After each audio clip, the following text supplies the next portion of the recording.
Have you ever wondered why, despite all your prayers, all your devotion, all your spiritual seeking, you still feel like something is missing?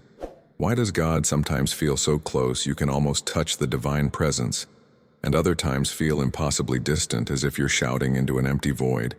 What if I told you that everything you've been taught about your relationship with God might be built on the most subtle, yet most devastating illusion humanity has ever believed? For thousands of years, we've been operating under a fundamental misunderstanding that has shaped not just our prayers, but our entire spiritual identity. We wake up each morning and ask God to be with us. We face challenges and beg God to come closer. We celebrate victories and thank God for staying near. But here's the question that might change everything. What if God was never separate from you in the first place? What if the very act of asking God to come closer is the thing that keeps you from experiencing the fullness of divine presence? Think about it for a moment. Every time you say, "God, please be with me," you're unconsciously affirming a distance that doesn't actually exist in spiritual reality. You're placing yourself on one side and God on the other, creating a gap that you then spend your entire life trying to bridge. Has this ever happened to you? You pray with all your heart, you do everything right, you follow all the spiritual practices, yet you still feel like you're reaching for something just beyond your grasp? But before we begin diving deeper into this profound truth, please hit the like button and let me know where in the world you're watching from today. It's always fascinating seeing who's joining us from around the world. And if you haven't already, make sure to hit that subscribe button and turn on the notification bell so you don't miss any of our future videos. Now, here's where everything shifts. What you're about to discover might surprise you, and it might even feel uncomfortable at first because it challenges the very foundation of how you've been taught to relate to the divine. The truth is that God is not merely accompanying your journey through life. God is not a companion walking beside you, ready to help when you call out. Stay with me until the end, because this understanding will transform not just your prayer life, but your entire experience of existence. The presence you've been seeking outside yourself, the divine force you've been trying to attract, the sacred power you've been hoping will finally notice you and respond to your desperate pleas. That presence is not separate from you. It's not waiting somewhere in the heavens for you to get it right. It's not judging your worthiness or measuring your spiritual progress. What if I told you that the very consciousness by which you're aware of these words right now, the intelligence that's processing this information, the life force that's beating your heart as you watch, that is the presence you've been calling God? This isn't poetry. This isn't metaphor.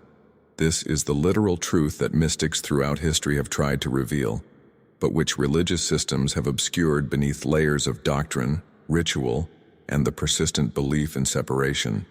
And once you truly understand this, once you recognize what's really happening beneath the surface of your spiritual seeking, now, I want to go even deeper into this truth, because what I'm about to share with you has been perhaps the most misunderstood teaching in all of spiritual history. When Jesus stood before the people and declared that the kingdom of God is within you, he wasn't being poetic. He wasn't using beautiful language to inspire hope about some distant paradise. He was revealing something so radical, so transformative, that it has the power to completely reshape your entire understanding of existence. The kingdom he spoke of isn't a destination you reach after you die. It isn't a reward for good behavior or spiritual achievement. It's not something you earn through years of meditation or countless hours of prayer. The kingdom is here, right now, not as some abstract concept floating in the spiritual atmosphere, but as the very essence of who you are in this exact moment. The fullness of God, the wholeness of divine presence, the infinite intelligence that created galaxies and orchestrates the dance of atoms, all of this is expressing itself as the consciousness you call I. This is the hidden truth that changes everything. Most people spend their entire lives on a journey to find something they've never actually lost. They search for God in temples, in scriptures, in rituals, believing that somewhere out there, if they just do enough, believe enough, sacrifice enough, they'll finally touch the divine. But the Master was telling us something completely different. Yet here's where the tragic reversal happened. Somewhere along the way, religious institutions took this immediate, present moment reality, and pushed it into the future. They made the kingdom a distant heaven, accessible only after death, granted only to those who followed the right rules. They transformed Jesus' revelation of present oneness into a system of future rewards and punishments. Think about the impact of this reversal on your own life. How many times have you prayed as if God were somewhere else, listening from a distance? How many decisions have you made based on the belief that you're separate from the source of wisdom and guidance? How many moments of anxiety have you endured because you felt cut off from divine support? But when Jesus said, "The Father and I are one," he wasn't claiming a special relationship that only he could have. He was revealing the universal truth of every human being. The divine nature isn't something that belongs exclusively to prophets and saints. It's the root of every life, including yours. The only difference between you and someone who lives in constant peace, who moves through challenges with unshakable confidence, who seems to have access to infinite creativity and wisdom, the only difference is awareness. They've removed the veil of separation in their own consciousness. They've stopped believing in the illusion of distance between themselves and the source of all life. They've awakened to what was always true. If this resonated with you, I invite you to subscribe to this channel. What we're building here is a community of people who are committed to waking up to their true nature, and I'd love for you to be part of that journey with us. This isn't about becoming something you're not. This is about recognizing what you've always been. And once this recognition begins to dawn in your awareness, even just a little bit, everything starts to shift. Your prayers change. Your relationships transform. Your approach to challenges becomes completely different because you're no longer operating from the mindset of a separated being trying to reach God. You're beginning to live from the consciousness that God is the very life expressing through you right now. If this is resonating with you, write in the comments, "I'm ready to see this truth." Let me show you what happens when this shift truly begins to take root in your consciousness. Every person on a genuine spiritual path eventually reaches a critical crossroads, a moment when the old way of thinking simply doesn't work anymore. You've prayed enough, studied enough, meditated enough to know that something fundamental needs to change. This is the threshold between duality and oneness. And crossing it isn't about accepting a new belief system or memorizing spiritual concepts. It's a profound transformation in how you perceive reality itself. For your entire life, you've operated from what we might call duality consciousness. This is the mindset that sees two separate things, you over here and God over there. You as the imperfect human and God as the perfect divine. You as the seeker and God as the sought. This perception feels so natural, so obvious, that questioning it seems almost absurd. Yet this is precisely the illusion that generates every ounce of suffering you've ever experienced. Think about your deepest fears, your most persistent anxieties, your moments of crushing doubt. Trace them back to their source, and you'll find the same root belief. I am separate. I am alone. I am cut off from the source of life, love, and, wisdom. But here's the revelation that changes the entire game. When you begin to truly see, not just intellectually understand, but actually perceive, that there is no God and you, but only God appearing as you, something extraordinary happens. The foundation of fear begins to crumble, because fear can only exist where separation is believed. Fear requires a vulnerable me facing a hostile or indifferent universe. It needs the story of a fragile individual who might fail, might be abandoned, might not be enough. But what happens when that separate self is recognized as an illusion? What happens when you realize that the life you're living isn't your personal, isolated existence struggling to survive, but is actually a divine expression unfolding through individual form? Suddenly the ground shifts beneath your feet. You're not a mortal being desperately borrowing breath from infinity, hoping you can hold on long enough to figure things out. You're not a personality constructed from past experiences and future fears, frantically seeking validation from a distant God. The very breath moving through your lungs right now is the movement of God. The intelligence reading these words, processing this information, making connections and insights.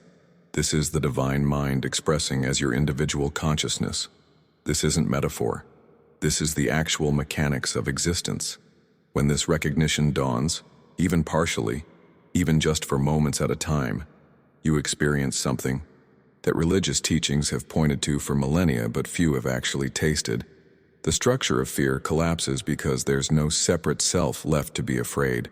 Anxiety loses its grip because the one who was anxious is seen as a phantom, a mistaken identity. The constant need for external validation dissolves because you're no longer a separate entity seeking approval from something outside yourself. Instead, you begin to move through life from a completely different foundation. Your decisions come from a deeper place. Your responses to challenges carry a different quality. The impact you have on others shifts because you're no longer interacting from a defended, contracted position of separation. This is what the mystics throughout history have been trying to tell us, often in veiled language because the truth is so contrary to our conditioned thinking. Behind the scenes of every spiritual tradition, beneath the rituals and doctrines, this same revelation has been waiting. You are not separate from the source. You never have been. The journey isn't about becoming something new. It's about removing the false identity that has obscured what's always been true. If you're beginning to sense this shift happening in your own awareness, type in the comments. The separation is dissolving. Now here's where we need to examine something that might feel uncomfortable at first, because it involves challenging a phrase that has brought comfort to millions of people throughout history. You've probably said it yourself countless times. God is with me. You've whispered it in moments of fear, declared it in times of celebration, clung to it when everything seemed to be falling apart. And there's nothing wrong with seeking comfort in those words. But I want to reveal something that goes much deeper, something that will actually give you far more than comfort.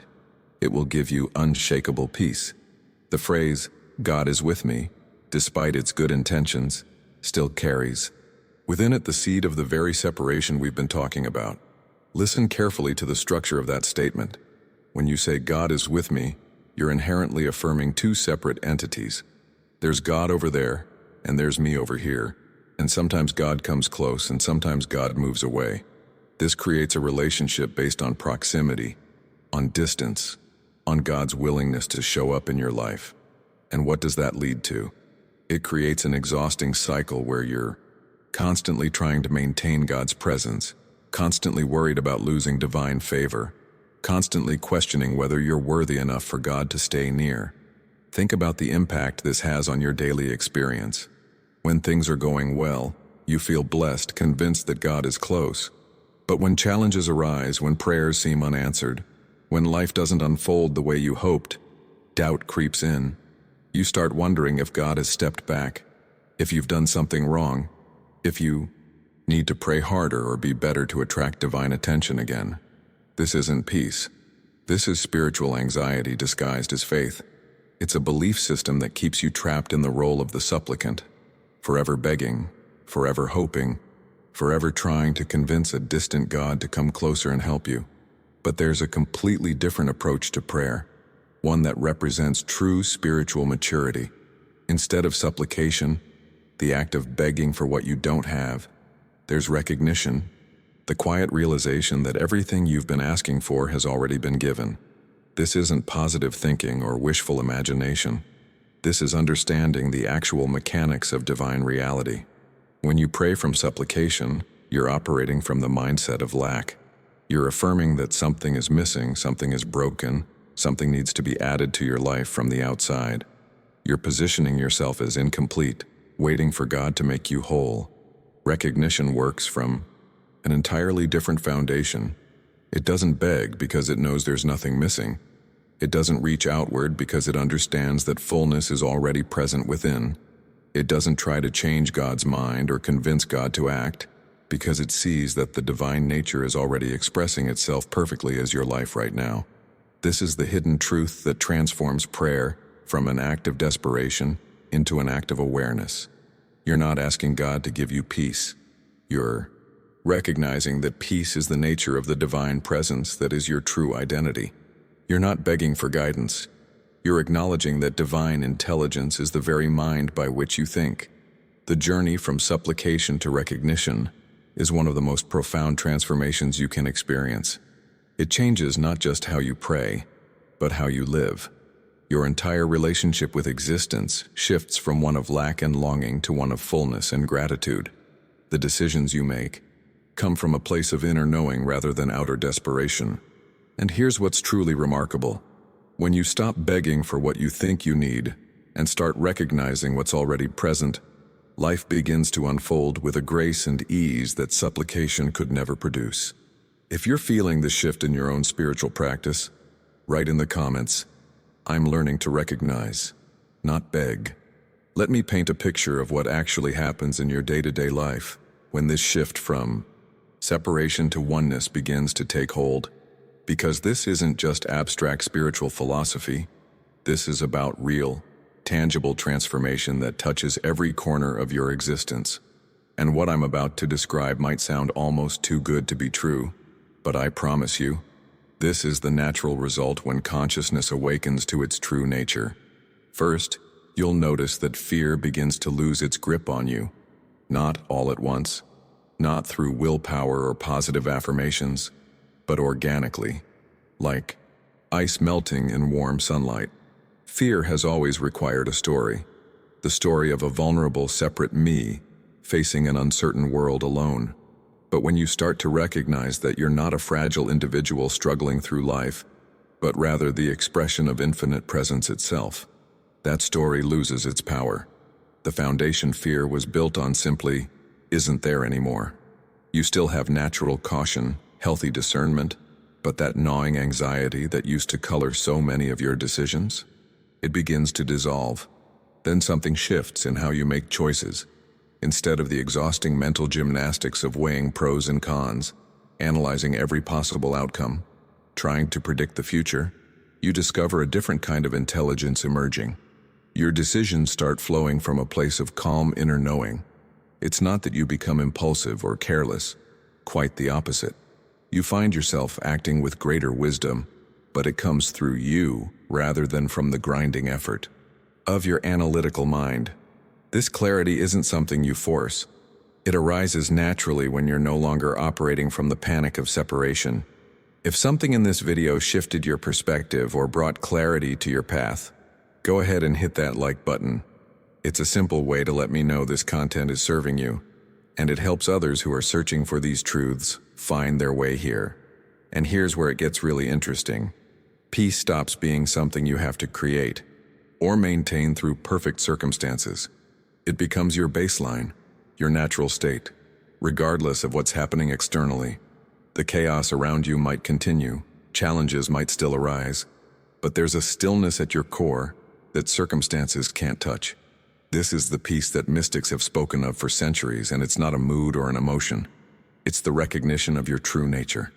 Your relationships begin to transform in ways you never expected. When you stop seeing yourself as a separate, defended personality, you naturally stop projecting that same separation onto others. You start to glimpse the divine presence behind the human masks everyone wears. This doesn't make you naive or permissive, but it fundamentally changes the quality of your interactions. Judgment softens, compassion flows more naturally. The impact you have on people shifts because you're no longer meeting them from a place of lack and need. Even your experience of supply changes. When you recognize yourself not as a limited individual trying to acquire resources in a world of scarcity, but as the expression of infinite source itself, abundance begins to manifest in unexpected ways. Opportunities appear, solutions emerge, resources flow, not through magical thinking, but through the simple principle that consciousness creates experience. Now, you might be wondering how to actually cultivate this awareness, how to move from understanding these concepts intellectually to living them experientially. And this brings us to something most people completely misunderstand about spiritual practice. The highest form of meditation isn't about doing more, trying harder, or achieving some special state. It's actually about undoing, the quiet release of mental effort, the surrender of the belief that you need to make something happen. True meditation isn't found in techniques or mantras or visualizations. though these can be helpful starting points. It's discovered in the absence of all striving, all reaching, all attempt to get somewhere. When you sit quietly, not to achieve enlightenment, not to fix yourself, not to manifest desires, but simply to be, something remarkable happens. You become aware of a subtle, living presence at the core of your being. It's not dramatic, it's not flashy. It's known through a deep, wordless awareness that can't be captured in thoughts or concepts. If you're beginning to experience these shifts in your own life, drop in the comments. I feel this changing in me. What I'm about to share with you is the most practical application of everything we've been discussing, and it requires nothing from you except a willingness to pause. Because here's the beautiful truth that most spiritual seekers miss. You don't need to carve out an hour of meditation time in some perfectly quiet, sacred space to experience this oneness. You don't need to wait until conditions are ideal, or until you've mastered some complex technique. The doorway to divine awareness is available to you right now, in the midst of your ordinary, messy, complicated life. The practice is almost absurdly simple, which is probably why so many people overlook it in favor of more elaborate spiritual methods. Throughout your day, between tasks and moments of uncertainty, before making a decision or speaking words that matter, you simply stop for 3 to 5 seconds. That's it. Just a brief pause. And in that pause, instead of filling it with more thoughts or plans or worries, you rest in a simple recognition. The presence expressing as this moment is divine. You don't have to feel anything special. You don't have to achieve some altered state. You're simply acknowledging what's already true. What happens when you start doing this is remarkable. These tiny moments of recognition begin to weave silence into the fabric of your day. They become like anchor points, touching down into a deeper reality beneath the surface chaos of life. And gradually, almost without you noticing when it happened, this silence becomes your atmosphere. It becomes the ground upon which all your thoughts and actions unfold. Your external life might look exactly the same to an observer, but internally, everything has shifted. You're moving through the world from a completely different foundation, and this is where the transformation becomes visible in how you actually live. When you're no longer operating from the belief that you're a separate person who must make things happen through sheer force of will, your entire approach to life changes. Your actions lose their strain. Think about how much effort you've been putting into everything, trying to force outcomes, pushing against resistance, grinding through tasks with clenched determination. All of that strain comes from the mindset that you're alone in this, that success depends entirely on your personal effort. But when you recognize that you're the expression of divine presence, that the same intelligence, organizing galaxies, is moving through you, effort transforms into flow. Your decisions lose their confusion because you're no longer trying to figure everything out from the limited perspective of your human mind. You're allowing wisdom to emerge from a deeper source. And here's what's so interesting about this. From the outside, you might appear to be making quick, decisive choices. But inside, there's no agonizing, no second-guessing, no paralysis. There's just clarity arising naturally when it's needed. The best metaphor for this comes from nature itself. Think about a branch on a tree. Does it struggle to produce fruit? Does it wake up every morning anxious about whether it's doing enough, working hard enough, trying hard enough? Of course not. The branch simply abides in the vine, and the life flowing through the vine naturally expresses as fruit. There's no strain, no anxiety, no desperate effort. The branch doesn't make the fruit happen. It allows the life within to express through it. This is exactly how you're meant to live.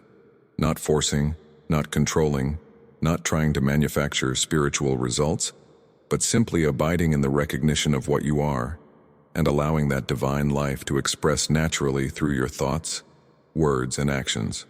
The impact of this shift on your daily experience is profound. Tasks that used to drain you become effortless. Challenges that used to trigger panic become opportunities for deeper trust. The journey that once felt like an uphill battle transforms into something more like sailing. You're still participating, still engaged, but you're working with forces much greater than yourself, rather than trying to create everything through personal will alone. If this way of living is calling to you, share in the comments. I'm ready to flow, not force. Let me show you how this awareness begins to reshape the most practical, mundane aspects of your daily life, because this is where the rubber meets the road. You can have the most profound spiritual insights, but if they don't change how you show up at work, how you navigate your relationships, how you handle challenges and victories, then they remain abstract concepts rather than lived reality. Think about your work for a moment. In the past, you've probably approached problems and decisions with a mindset of, "What should I do?" followed by endless mental analysis, weighing options, consulting experts, trying to figure out the right answer through sheer cognitive effort. But when you're living from this deeper awareness, something shifts.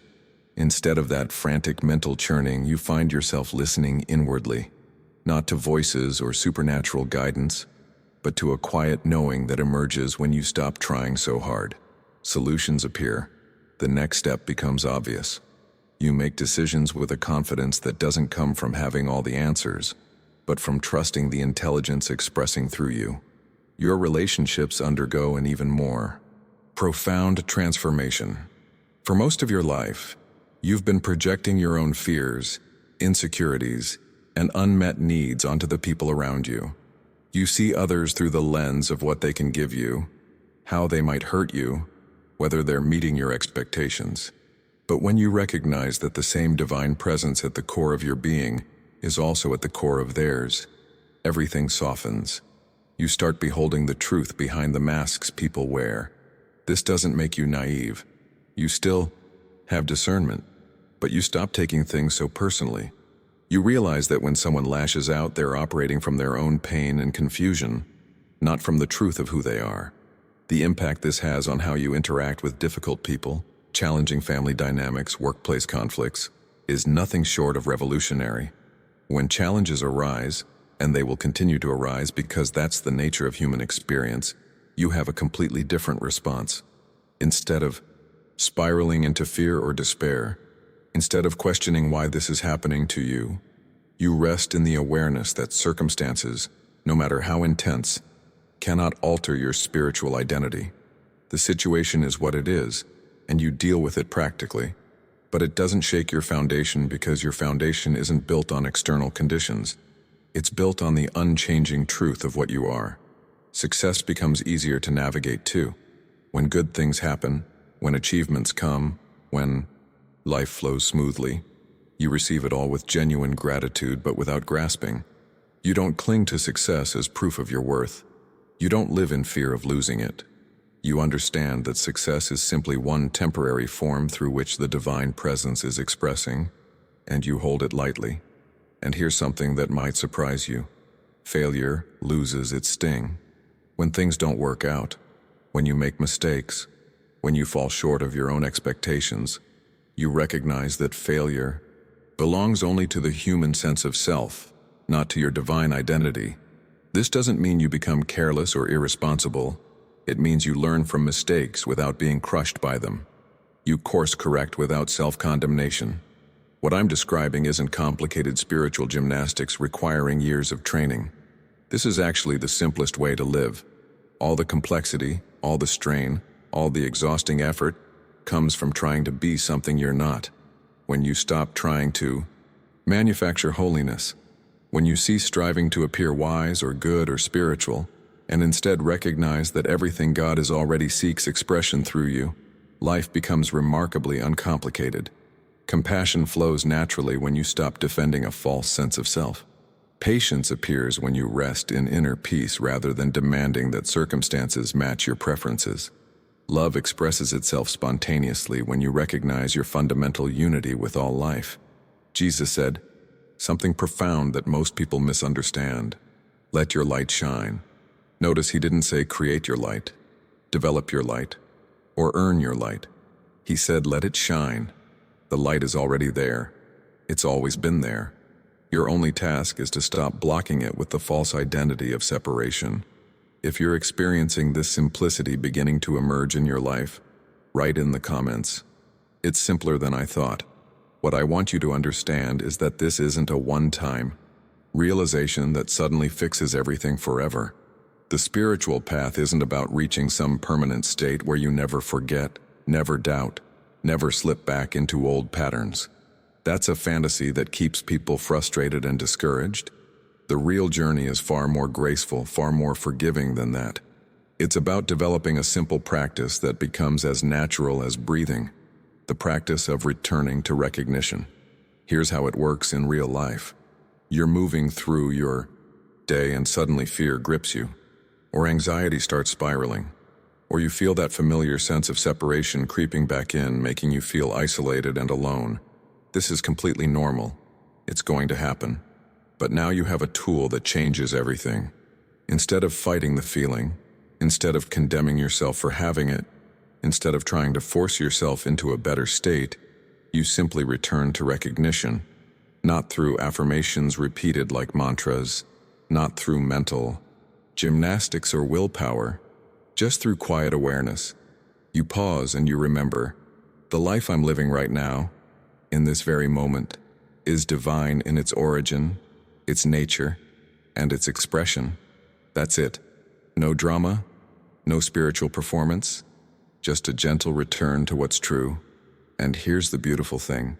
Each time you do this, something shifts. The veil of separation gets a little thinner. The light of awareness gets a little stronger. You're training your consciousness to default to truth, rather than to fear. You're creating new neural pathways, new patterns of perception, new ways of being in the world that align with reality, rather than with the illusion you've been taught. Before each significant activity during your day, you can practice this same simple pause. Before that important conversation, before making a decision, before responding to a challenge, before celebrating a victory, just for a moment, acknowledge, God is the presence of this moment. Not God will show up if I pray hard enough. Not God might help me if I'm worthy. But God is the presence right now, as this moment unfolds. This transforms your entire relationship with time, with events, with circumstances. You stop living in the future, anxiously trying to control outcomes. You stop dwelling in the past, rehashing mistakes. You become present, which is the only place the divine ever expresses. And please hear this, because it's crucial. This isn't about spiritual perfection. You're not trying to maintain some flawless state of awareness 24 hours a day. That's impossible and unnecessary. The spiritual life isn't a performance or a test you can fail. It's a path of awakening. And awakening happens through countless moments of forgetting and remembering. Each time you forget and then remember, you're not failing. You're practicing. You're strengthening the muscle of awareness. You're gradually shifting your default setting from separation to oneness. Behind the scenes of what looks like ordinary life, a profound transformation is taking place. Your consciousness is being rewired. Your perception is being clarified. Your identity is being revealed. Not created, not earned, but revealed. Because what you're awakening to has always been true. The kingdom of God has always been within you. The presence of God has always been the life you are. You have always been one with the infinite. This isn't a spiritual technique you're learning or a belief system you're adopting. This is the living truth of your being, waiting patiently beneath all your seeking, all your striving, all your confusion. The invitation isn't to become something new. It's to recognize what's always been here. And this recognition doesn't require perfect conditions or ideal circumstances. It's available to you right now, exactly as you are, exactly where you are. If you're committed to this practice of returning to recognition, type in the comments, I keep coming back to this truth. If you've made it this far with me, I want you to know that's not an accident. Something in you recognized the truth in these words, and that recognition itself is a sign of your awakening. This journey we've been on together through this video is just the beginning of a much deeper conversation I want to continue having with you. If you found value in what we explored today, if something shifted in your awareness, I'd be grateful if you'd subscribe to this channel. Because what we do here isn't just about consuming spiritual content. It's about walking this path together, returning to these truths again and again until they become the lens through which you see everything. Every video I create is designed to support your awakening, to remind you of what you already know deep down but sometimes forget in the noise of daily life. And I'd love to hear from you. If this message landed for you, if you feel like it was meant to find you today, drop a comment below and simply write, "This message was meant for me." I read every comment, and there's something powerful about declaring your recognition publicly. It solidifies the shift that's happening within you. If you feel moved to do so, leave a like on this video, not as a formality, but as a way of acknowledging the connection we've created here, the truth we've touched together.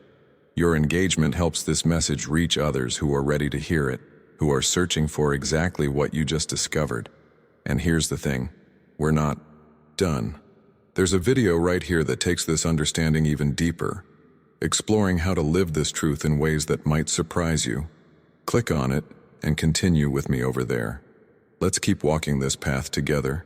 Keep thinning that veil. Keep remembering what we've always been. I'll see you in the next one.